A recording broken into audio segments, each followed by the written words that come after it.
Welcome back to the Neo Marketing Podcast. Today we're going to talk about how business helps society.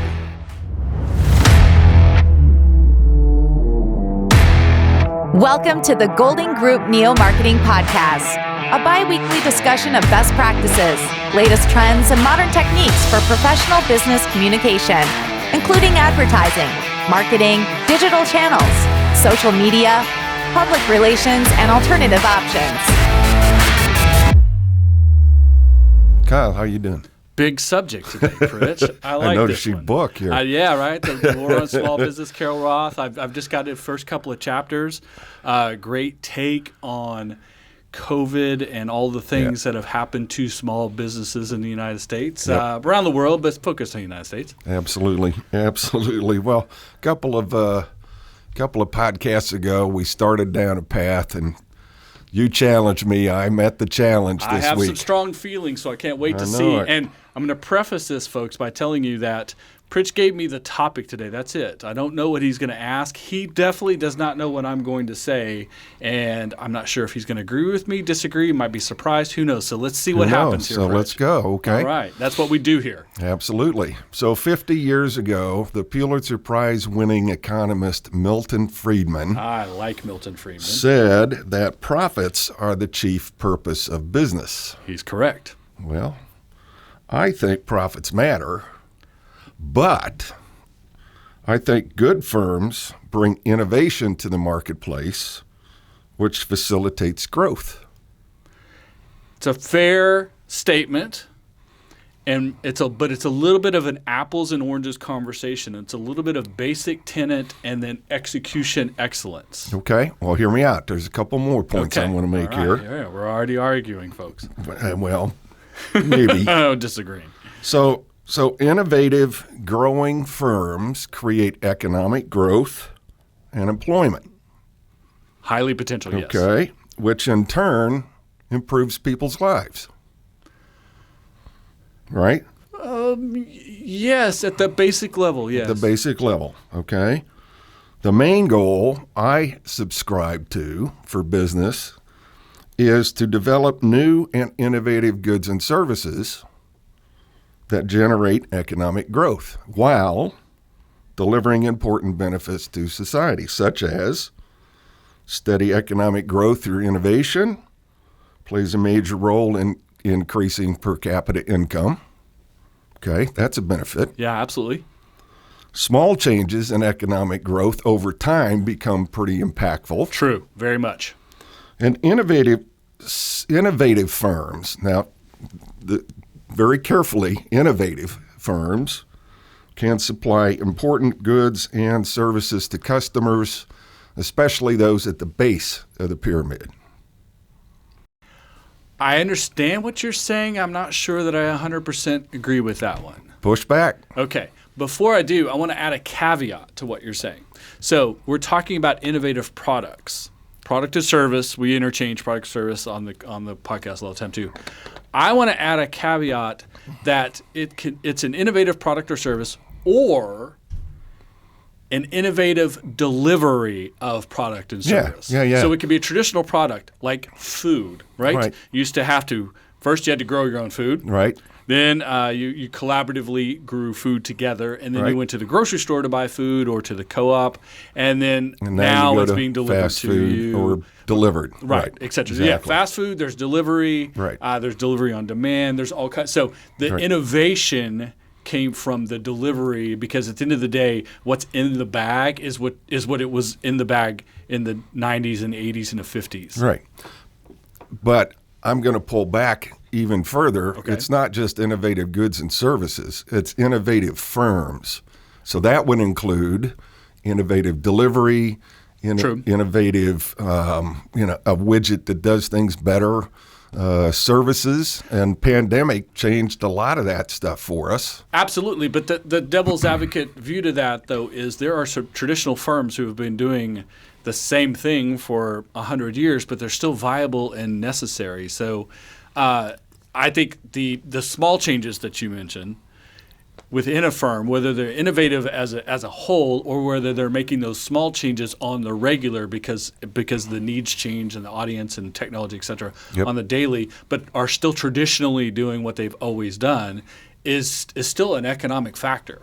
It is. It absolutely is. It doesn't necessarily, it doesn't set them up for failure, but you can't stay static too long in this world. No. And be viable. But your core tenant can stay absolutely. static if you're making those small edits and changes, adaptations along the way, and that's where it gets into delivery, not product. Right. And it goes directly to the heart of the organization's mission, what they stand for. Yes. Right. That basic tenet or core value or the mission statement, all of those things are going back to when someone said we're going to start a business, right? What are we doing and why? And why? Right? In the simplest form you could possibly state it. Absolutely. And people fail to pay attention to that on the regular. People look at marketing messaging, they look at branding, they look at continual conversation, customer service, etc. All of those things. And they think they know what a business is or what it's all about. But until you get to that core tenet, that core value, the basic mission statement, that's when you really understand what a business does, why it exists. Right. That's where you know where your why comes in. And if that's substantial and on target, a company could live with that for, as you mentioned, 50, 60, 70 years for sure. Or more. Exactly. But it's that mission statement.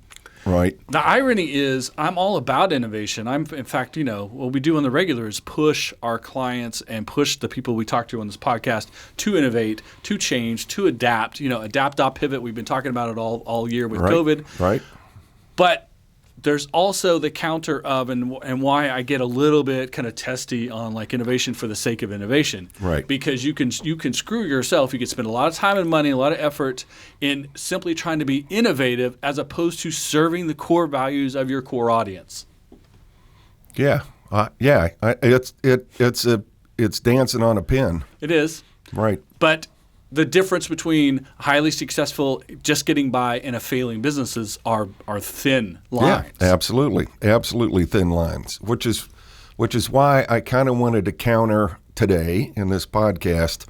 I'm sneaking right up to the line. Here he comes, folks. He's coming for me. I wanted us to think differently than many popular ideas today about business. Okay, good. I like that. Let's challenge the system. Let's make people think. Yeah. And, folks, as we have these conversations, we want you as part of the conversation. We're probably more than any other podcast episode, we may solicit some, I don't think you guys have it right. Cool. Let us know. That's awesome. That's Absolutely. why we're having the conversation to have further conversations. Yeah. Well, and 50 years later. And there's still not a guarantee. There's not the single way of doing anything. No, absolutely. Right? The Friedman's concept of business is as controversial today as it was 50 years ago. Which I don't understand the controversy. It makes perfect sense to me. I've said it so many times on this podcast. Businesses cannot survive if they're not profitable. Exactly. Friedman goes further, though, and says that businesses shouldn't care about social causes whatsoever. It's all about profit. And I think that's what rankles a lot of people today. It does, because this goes back to, again, core tenets versus day-to-day operations of your business. And when it comes to the core idea why your business exists, it has to be profitable or it won't survive. Right. So you have to focus on profitability. That is a core idea. That is the starting place. That's the blank piece of paper that the owner, the leadership, the C-suite sits around and starts with. And then you get into the conversation of the best way to do business and the best way to achieve profitability. Right. And that's where you start sliding into social issues and other things that are timely and of the day. Right. Yeah, no, exactly. It's the execution versus the concept. And concepts are never meant to be black and white, concrete, this is the only way it happens. Concepts are starting places, but execution is highly adaptable. Absolutely. But my problem with Friedman is that he stops at make a profit. He doesn't consider the other things, the impact. We just talked about some of the impacts of business on society. per capita income, innovative services and goods. So I agree with you, and I agree that profit is what helps a business stay in business.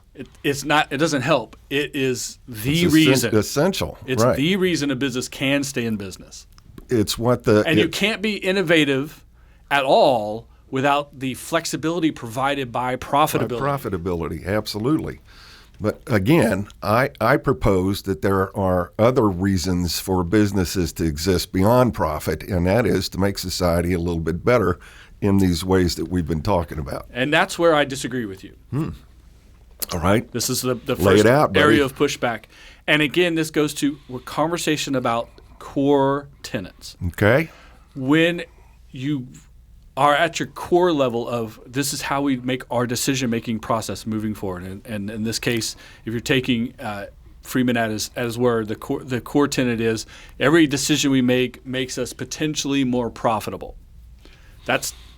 But when your core tenets are the decisions we make us more innovative or have a larger impact on society or some other thing other than profitability, the decision-making process at degree one, it still makes a lot of sense and stays on track. But much like when you don't build something square, degree one and degree two and degree three are fine because they're not that far off center. But when you get into 18, 20, and 30, and 40 degrees or 16 inches or 40 inches away from that not square corner, right. that starting place that isn't right, you're so far away from anything that is what you're supposed to be, that the path you're supposed to be on. So it's easy to do at the base level, and as you start to move along the process of decision making, which of course is, it goes back to the core tenet, you're going to make something profitable. What is the thing, the product or service that can become profitable? Then who's the audience? How do we deliver, et cetera? And you get way down into execution. Right. But if our execution is 2 degrees off center, by the time we get into actual delivery, return of the innovation back to society, et cetera, at level 150, and business is complicated. It's not a 3-level process. It's multi-level at this. We're so far away from anything that resembles a real business, a potential business, a profitable business, that you're going to fail. You absolutely must fail.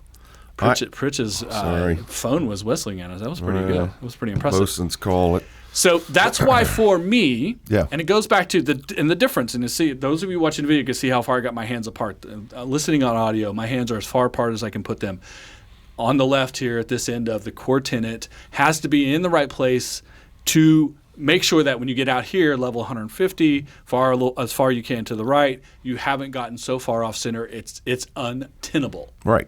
No, I'm with you. And I don't disagree with you on that point. Basic tenets and actual real-world execution are complete 2 ends of the spectrum. Right. And Freeman is right at the basic tenet level. And if you think about it at the execution level, you would think it's the most ridiculous statement you ever heard. Well, I don't know. I think you need to keep your eye on the ball all the way through the levels. That's right. That's why you have to understand. Right. That's why we're having this conversation with you guys today. You understand where you start and where you end up are going to look differently. But if you start in the wrong place with the wrong motivation, with the wrong aspiration, that much like a corner that's out of square, if every level you get away from that, the further you get away from what you're actually trying to achieve. Don't disagree. So if you create something that's socially conscious without any profitability potential, the lack of profitability will kill it. And if it's dead, it can't be socially conscious. It can't be beneficial to the overall society. It can't be innovative. We agree. There we go. We agree. That's why I think it's profitability is important. It's in how you frame the conversation, because the core tenet I agree with completely, and I understand on the execution side why people think that's the opposite way of thinking about things. Right. Yeah, there you go. Lots and lots of academic research for sure. This is a great academic exercise because it is a ton of conceptual conversations that you have before or beside the execution part. Okay, right. And ongoing, you start of course, right? You start your business. Who are we? What do we do? Why are we doing it? Right. But then that where people fail is they don't continually go back to that. Exactly. They get up in execution and they get focused on execution and they forget the core values and mission statements. You always have to go back to that. Or they wrote a mission statement that just simply looks good on paper and sounds good to the ear and is a marketing tool as opposed to a decision-making guide. Right. Yeah, absolutely. Yeah. Mission I can't tell you how many people show me their mission statement. I'm like, what the crap is this? Yeah. This doesn't help you at all. Mission It sounds good for the public. It's not good for you internally. Right. Yeah, mission statement is not a marketing slogan. Too many people use it that way. Absolutely. And if I you are, absolutely agree. if that sounds familiar to you, if you're like, wait, is that not right? You're doing it wrong. Right. Stop doing that. Stop doing that. Mission statement is about core values Core and about business decision-making values. guidance. Yes. And so it's what something you that stand every for. time you make a decision, are we going to do this or not? Are we going Right. to innovate in this way or not? Are we going to go into this market? Are we going to change our product? Are we going to serve our – however do you make these decisions, go back to those core values. It helps you make your decisions on the fly because, I don't know, I had to make the decision fast. If you understand core values, you can make that decision at any time. Right. But if your core values are written to impress your audience Right. then it's not helping you in your decision-making process. Well, it's like a leaky life raft. Well, it's- Eventually, you're going to sink under the weight. Honestly, it's superficial. Yeah, absolutely. What's interesting, corporate social responsibility popped up, I don't know, maybe a decade ago or a little longer ago than that, which was organizations trying to make sure the public knew that they were in it for the good of society. Sure. Right? Reducing carbon footprints, participating in fair trade. I mean, those kinds of things.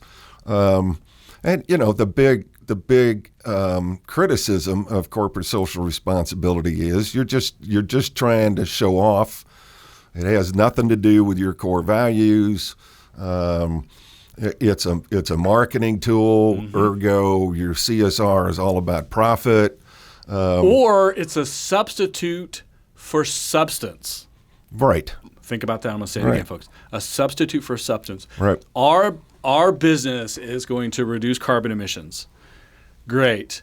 What do you actually do? What product or service do you provide at value? Who benefits from it? How can it be profitable? That's more important than the fact that it reduces CO2 or that it helps homeless people or that children can learn better. Those are all byproducts of what you're actually doing in a profitable business. Or you have a nonprofit, right? And which is perfectly fine too. NGOs are fine as well.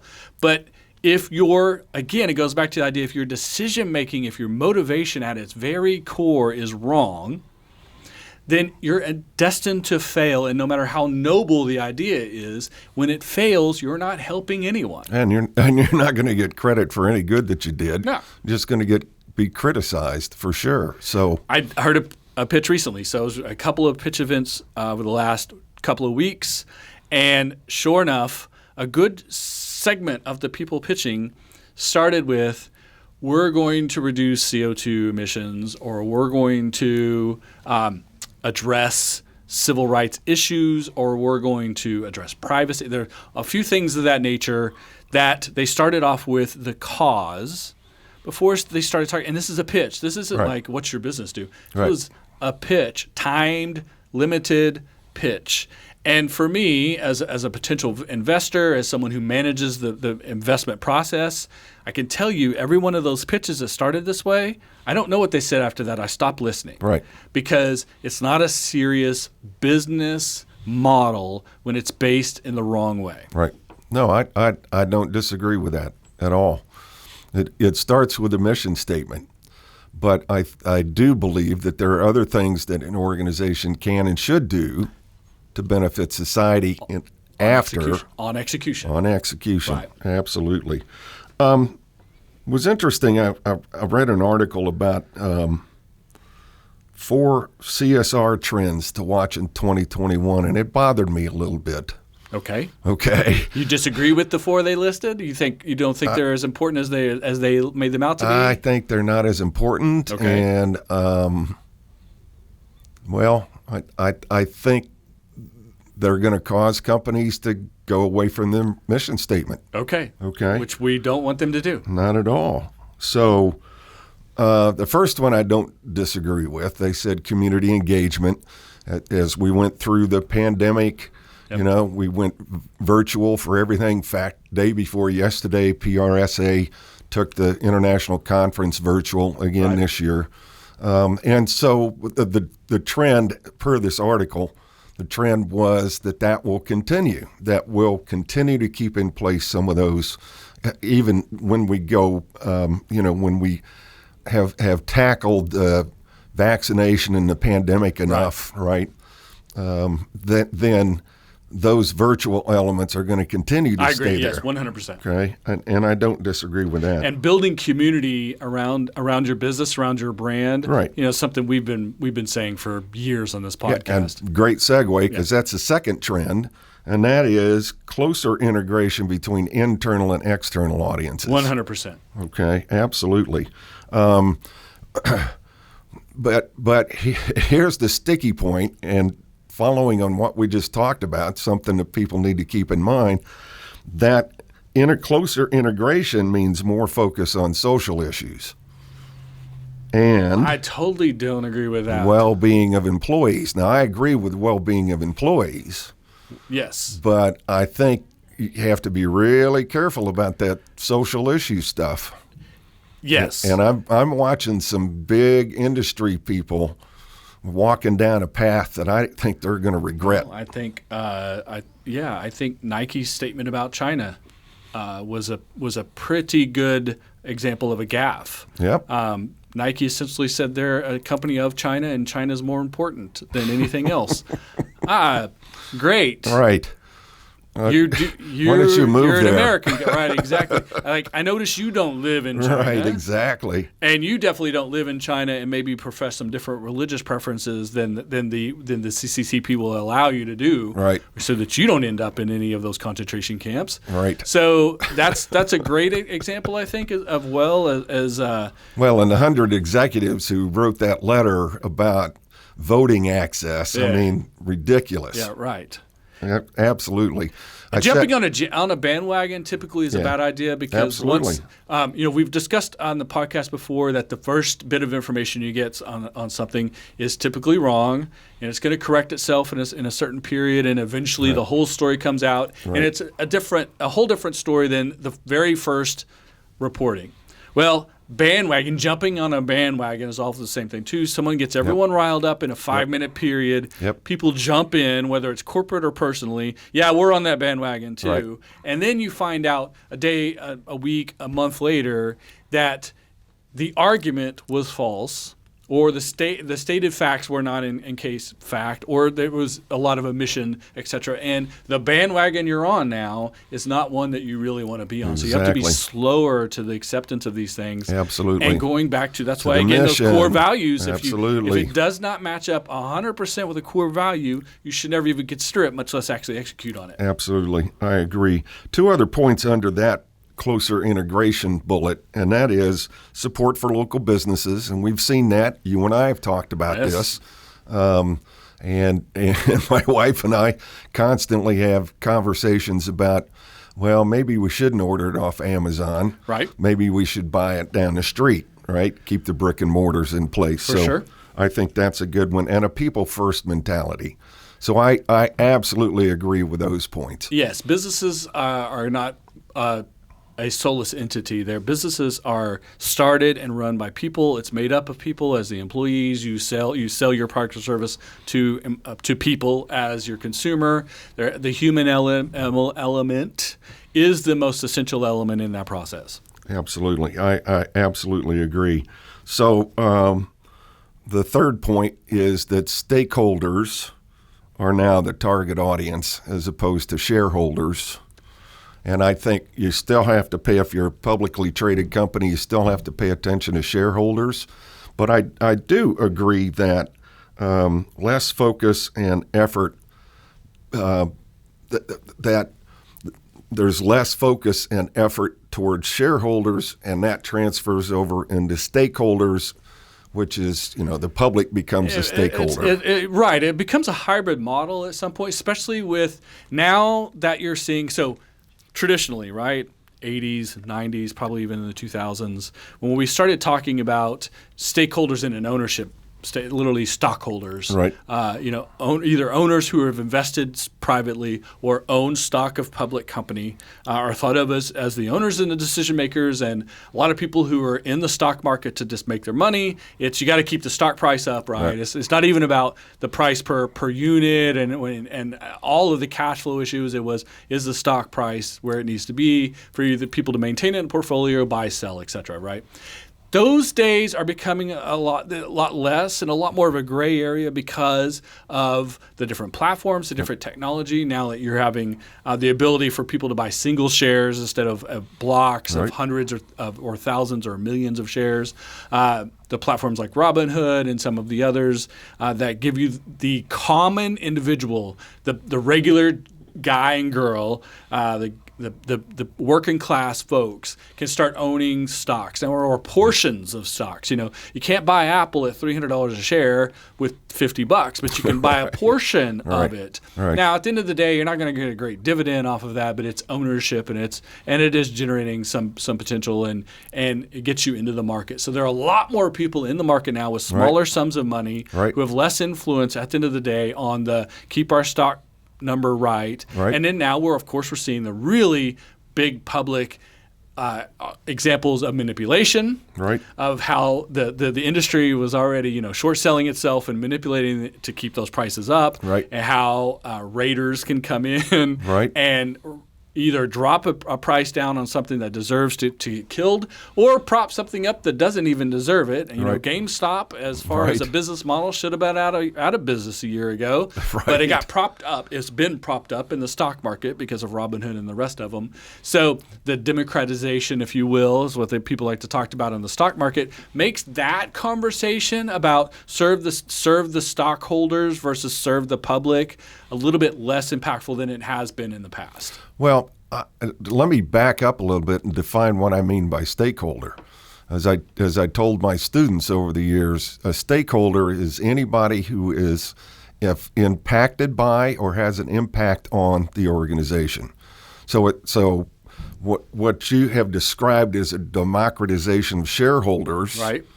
And what I'm talking about are anybody who has an effect upon or is affected by the organization. So it could be the local school district, for example, or parents in the neighborhood around the manufacturing plant, for example.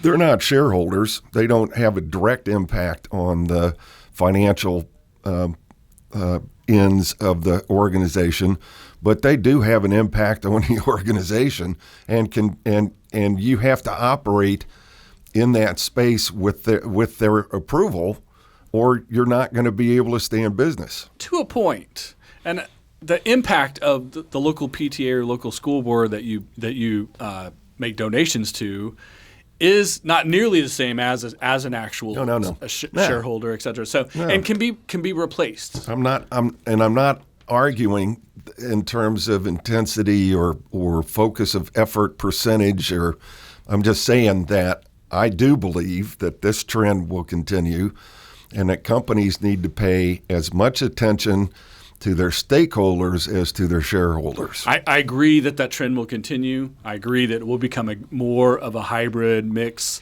gray area, however you want to describe it, moving forward in the future, and that it will be essential for leadership to pay attention to both sides of that equation. I think, though, the public side of that equation still has a lot less impact on the actual decision-making process. Yeah, absolutely. So paying attention to and then actually serving are two different conversations. Well, yeah, we can have that conversation because I still think you have to serve, too. I mean, it's not just paying attention to, but I think you have to serve. Yeah, to a point. And there's also a lot of things that look like service that are not. Right. You have to, as in everything, you have to be discerning. Yeah. Exactly. The fourth trend, and this is the one that really distresses me, and that is that initiatives for organizations will become closely aligned with current events. Ooh, I hate that. I do too. Social justice, just brands the word carry. Current. Yeah. It goes back to that idea of when you jump on something early, the long play usually bites you in the ass. Right. And so I think anything that is based on current events, and COVID is a current event. We've been dealing with it for 18 months. Current events, especially what's in the news today, is how we're going to make decisions on a multi-level. That's a terrible, terrible, terrible idea. And I hope that isn't a trend that continues. I hope that's something that immediately stops. I hope it dies. I do too. And to be honest with you, it will. It'll take a lot of people with it, though, because that's not sustainable. Nope. That's always, not to say always, that's very often going to take you into the wrong path. It's going to distract you. It goes back to distract you from those core values. It takes you further and further and further away from your core audience, from the people that really want to do business with you, that are capable of, et cetera. And it gets you into places where it wastes time, it wastes money, puts you in a negative light instead of a positive light. There's just so much wasted effort there. There's so much wrong with that. So much extra effort to look worse. Right. And then the cherry on the top, if you will, is you think you're actually doing yourself good when you actually are putting yourself further and further away from the person who's going to pull out I was about to say a dollar bill, but who uses a dollar bill anymore, right? It's going to pull out that credit card, that debit card, that Bitcoin, that Cash App, whatever it's going to be, and purchase your product or service. You're going to get further and further away from them while you think that you're getting closer and closer to them. That's a double whammy that you can't survive from because you waste too much time and money. You lose, and by the time you figure it out, you've lost part of your core audience. Too much trouble. Yeah. So I'm probably going to piss a lot of people off with this statement, but as let's do that. But as I see this particular trend being operationalized, as we'd see in academia, but as people are executing, I see an awful lot of pandering. 100%. So if I just piss somebody off, but that's okay. The definition of reacting to current events at the end of the day is pandering. Mm-hmm. That's why we both agreed so much that paying attention to current events is not the way to make decisions. Right.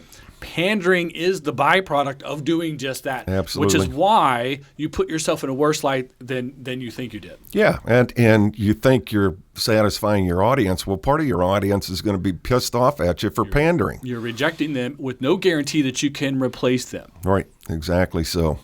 So kind of a deep conversation this morning. I love it, though. I love it. Hey, anytime you want to talk about Friedman, I'm down for it. And at the end of the day, those core tenets and values, that's what we do on the regular. That's the 9 to 5 around here, is getting people to start with their decision-making process in the right place and then building a system to make decisions based upon that, trying to not get the 1 and 2 and 3 degrees off center, but continually staying on center so that actual execution can just be simply serving your audience. There you go. So we hope we've given you something to think about. Smash that subscribe button, hit the little bell so that you know when new episodes come up. You know the drill. And we'd love to hear from you because hopefully we stirred the pot a little bit today. We covered a lot of topics. We definitely challenged you guys. So make some comments on social media, however you find this podcast, watching the video on YouTube, etc. Let us know. Agree, disagree. Just put your 2 cents in. We're all about it. Absolutely. We're all about that. So until next time, ciao. Good luck.